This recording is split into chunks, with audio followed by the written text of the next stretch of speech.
सर्वांना माझा नमस्कार. माझे नाव उत्कर्ष धीरज कोळे. मी इयत्ता तिसरीत शिकत आहे. आज मी तुम्हाला जिजाऊ मातेबद्दल काही दोन शब्द सांगणार आहे. ते तुम्ही शांत चित्ताने ऐकून घ्यावे ही माझी नम्र विनंती.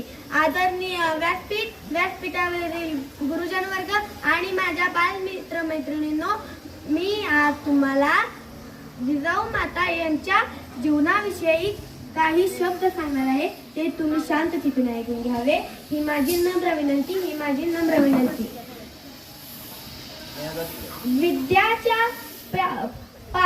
विद्याच्या पाठात शिकवले ज्यांनी ज्ञान घेण्याचे, विद्याच्या पाठात शिकवले ज्यांनी ज्ञान घेण्याचे, आजच्या त्यात जिजामाता आहे शिकवण्याचे. आज त्या जिजामाता आहेत शिकवण्याचे. मी त्यांच्यामुळे शिकले. त्या जिजामाता राजमाता किंवा जिजामाता असे मी त्यांना म्हणते. राजमाता किंवा जिजामाता असे मी त्यांना म्हणते. शिवबाला घडवले ज्यांनी तलवार हाती घेऊन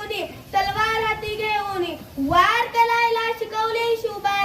वार करायला तुम्ही शिकवले. शिवबाला मुळीच नाही मला कळले तुम्ही कसा हा लढा केला. मुळीच नाही मला कळले तुम्ही कसा हा लढा केला. एवढे बोलून मी माझ्या भाषेत संपवते.